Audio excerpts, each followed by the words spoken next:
কিরে বিক্রম, তুই তো খেয়েই চলেছিস, বাড়ি ফেরার ইচ্ছা নেই নাকি? ভাই, মটনটা যা হয়েছে, তুই আর 2 পিস নে না। হ্যাঁ সুজয়, এখনো ভালোই মাংস আছে। রক্ষে কর, আর আমার পেটে জায়গা নেই। তাহলে তোরা এক কাজ কর, আমি কিছুটা মাংস ব্যাগে দিয়ে দিচ্ছি, বাড়ি নিয়ে যা। এত মাংস কে খাবে বল? মা তো মাংসের ছোঁয়াও খান না, আমি একার কত মাংস খাবো বল? অগত্যা সন্দীপের জোড়াজুড়িতে মাংস নিতেই হলো। সন্দীপের বাড়ি থেকে যখন বেরোলাম তখন রাত 12টা। ভাবলাম শহর এলাকা, একটা না একটা বাহন জুটে যাবে নিশ্চয়ই। উফ, এই ভরপেট খেয়ে উঠে হাঁটতে আর ভালো লাগে না। সে কি রে, সবে তো হাঁটা শুরু করলি, এর মধ্যে ক্লান্ত হয়ে গেলি? এখনো কতটা পথ, আর রাত তো কম হয়নি। এত রাতে আর কোনো গাড়ি ঘোড়া পাওয়া যাবে বলে তো মনে হয় না। এমন কথা বলতে বলতেই অদূরে একটি রিক্সা দাঁড়িয়ে থাকতে দেখলাম।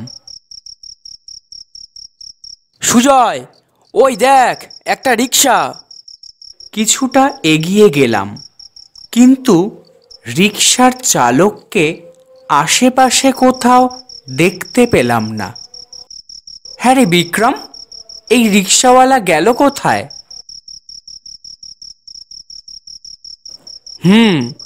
আমিও তো তাই ভাবছি। এই যে, কে আছেন? এটা কার রিক্সা? ধুর, এই রিক্সাওয়ালা রিক্সা ছেড়ে কোথায় গেল কে জানে। বিক্রম রিক্সার ওপর মাংসের ব্যাগটা রাখলো। খুব বিরক্ত লাগছিল এবার। যাও বা একটা রিক্সা পাওয়া গেল, তা আবার রিক্সাওয়ালার দেখা নেই। ঠিক এমন সময় একজন রোগা মতো লোক রিক্সার পেছন থেকে বেরিয়ে এলো। কি বাবু, কোথায় যাবেন? বলি, তোমার কোনো আক্কেল জ্ঞান নেই নাকি? রিক্সা ফেলে কোথায় গিয়েছিলে শুনি? বিক্রম, এখন এসব কথা থাক না। বাবু, আপনারা কোথায় যাবেন বলেন না। আমরা অভয়া মাতলা যাব। উঠে বসেন বাবু। তা বাবু, এত রাত্রে কোথা থেকে ফিরছেন? তা জেনে তোমার কি দরকার বাবু? তুমি তাড়াতাড়ি রিক্সা টানো, নয়তো বাড়ি ফিরতে ফিরতে সকাল হয়ে যাবে। ঠিক এমন সময় ফোন বেজে উঠল। হ্যালো। কি গো, কটা বাজে ঘড়িতে? বলি, তুমি কি বাড়ি ফিরবে না নাকি? এই তো একটা রিক্সা পেয়ে গেছি, আধ ঘন্টার মধ্যেই বাড়ি ঢুকছি। বৌদি খুব রেগে গেছে বল? যদিও রেগে যাওয়াটাই স্বাভাবিক। বৌদিকে গিয়ে গরম গরম মটন কষা খাইয়ে দিবি, দেখবি রাগ গলে জল। ওটি হচ্ছে না, আমার গিন্নি আবার চিকেন লাভার, মাটন একদম পছন্দ করে না। এই দিক দিয়ে বলতে গেলে ভাই, আমার বাড়িতে কিন্তু সবাই মটন খেতেই ভালোবাসে। এই বলে বিক্রম ব্যাগটা খুলতেই দেখলো ব্যাগে কোনো মাংসের ছিটে ফোটা নেই, শুধু কতগুলো হাড় পড়ে আছে। এ কি কাণ্ড রে, মাংস কোথায় গেল? এতগুলো মাংস কে নিল? কি হলো বাবু, কিছু খুঁজছেন নাকি? সুজয়, আমার মনে হয় এই রিক্সাওয়ালাই। তুই থাম তো, ও কি করে মাংস চুরি করবে? না, কিছু হয়নি, তুমি একটু তাড়াতাড়ি চালাও। কিছুটা রাস্তা আসার পর হঠাৎ বিক্রম বলে উঠল, কি ভাই, তুমি এটা কোন রাস্তা দিয়ে নিয়ে যাচ্ছ বলো তো? এ তো অভয়মাতলার রাস্তা নয়। বাবু, এই রাস্তা দিয়ে গেলে শর্টকাট হবে, তাড়াতাড়ি পৌঁছে যাবেন। এর কিছুটা সময় বাদে রিক্সাওয়ালা একটা মাঠের কাছে এসে রিক্সা থামালো। সাথে সাথে বিক্রম বলে উঠল, কি ব্যাপার, এখানে রিক্সা থামালে কেন? কি অদ্ভুত ব্যাপার! রিক্সার চালক বিক্রমের কথার কোনো উত্তর না দিয়েই রিক্সা থেকে নেমে হেঁটে কোথায় যেন চলে গেল।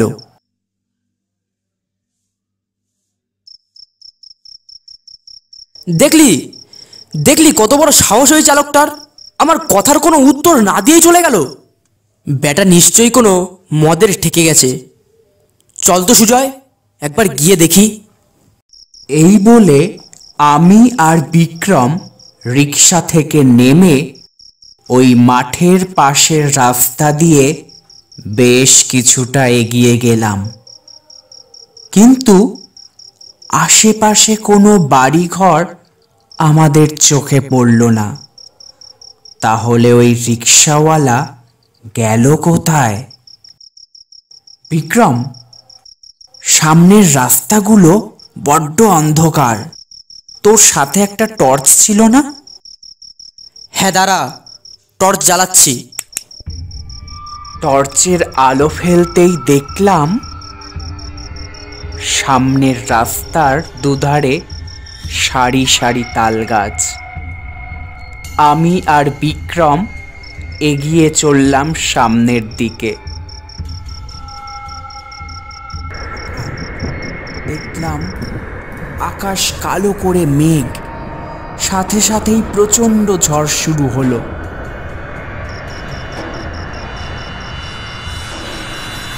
আমি আর বিক্রম কি করব কিচ্ছু বুঝতে পারছিলাম না। সুজয়, এই যে প্রচন্ড ঝড় শুরু হলো। হ্যাঁ রে, আশেপাশে তো কোনো বাড়িঘরও চোখে পড়ছে না। এভাবে এখানে দাঁড়িয়ে থাকলে তো যে কোনো সময় মাথার ওপর গাছ ভেঙে পড়বে। আমার মুখের কথা শেষ হতে না হতেই বিশাল বড় এক গাছের ডাল আমার আর বিক্রমের মাথার ওপর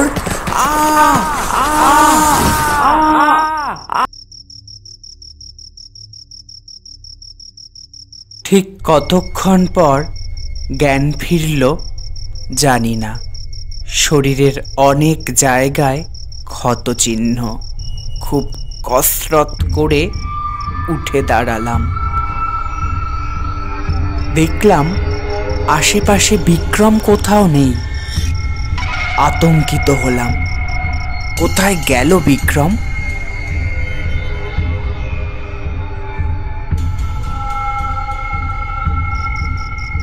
সামনে বেশ কিছুটা এগিয়ে গেলাম।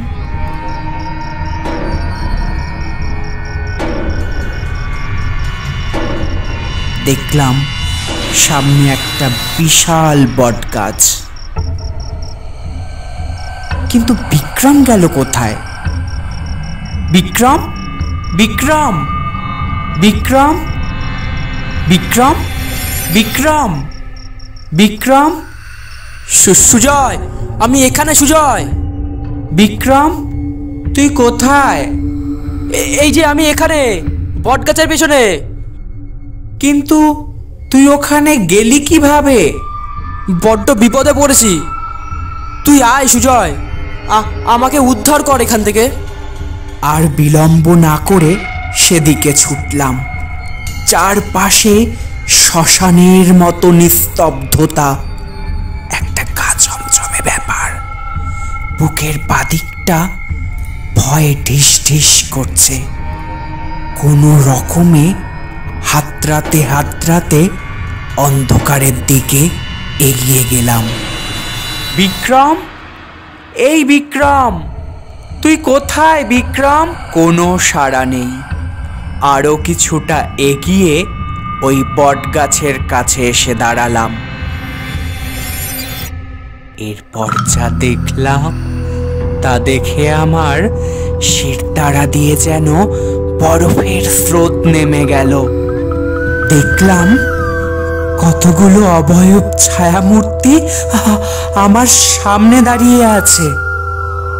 ওরে দেখ দেখ, নতুন অতিথি এসেছে, ওনাকে আপ্যায়ন কর। হ্যাঁ, কতদিন পর একটা আস্ত মানুষ এই জায়গায় আসলো বলতো? আমি পালাতেই যাব, কিন্তু পারলাম না। দেখলাম আমি একটা কবরস্থানে দাঁড়িয়ে আছি। আরে পালিয়ে যাবি কোথায়? এখান থেকে কেউ জ্যান্ত ফিরতে পারে না। ই হি হি হি। আমাকে ছেড়ে দিন, আমি তো আপনাদের কোনো ক্ষতি করিনি। তাহলে আপনারা কেন আমায় মারতে চাইছেন? অবস্থা তখন খুবই সংকটজনক, কিন্তু এখন কি উপায়?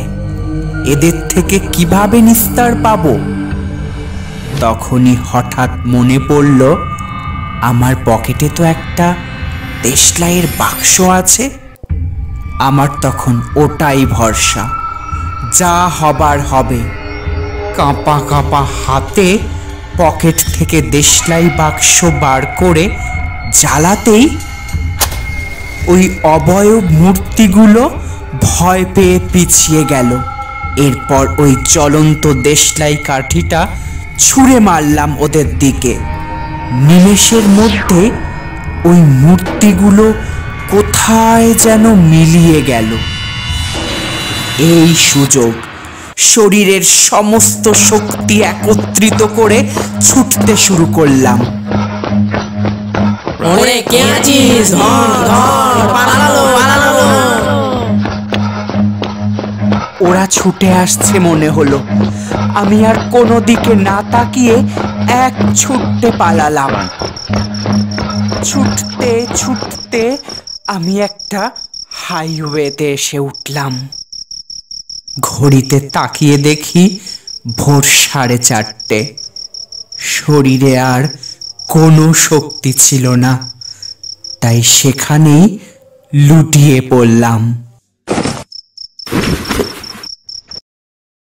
যখন জ্ঞান ফিরল, তখন দেখলাম আমি আমার বাড়িতে বিছানায় শুয়ে। কিছু লোকজন আর আমার স্ত্রী সামনে দাঁড়িয়ে আছে। স্ত্রীকে আগের রাত্রের সব ঘটনা খুলে বললাম। সব শুনে ওই লোকগুলোর মধ্যে থেকেই একজন বলে উঠল, আপনি যে জায়গার কথা বলছেন, ওখানে আগে একটা হোস্টেল ছিল। এক ভয়ঙ্কর রোগে ওই হোস্টেলে সব ছাত্রছাত্রী মারা যায়। তারপরেই সরকার ওই হোস্টেলটা ভেঙে গুঁড়িয়ে দিয়েছিল। কিন্তু ওই ছাত্রছাত্রীদের অতৃপ্ত আত্মাগুলো সেখানকার মায়া ত্যাগ করতে পারেনি, তাই ওরা ওই বটগাছে এসেই আশ্রয় নিয়েছে। আমার শরীর তখনও কাঁপছে। আগের রাত্রের ওই ভয়ঙ্কর ঘটনার কথা মনে পড়লেই হৃৎপিণ্ডটা অস্থির করে উঠছিল বারবার।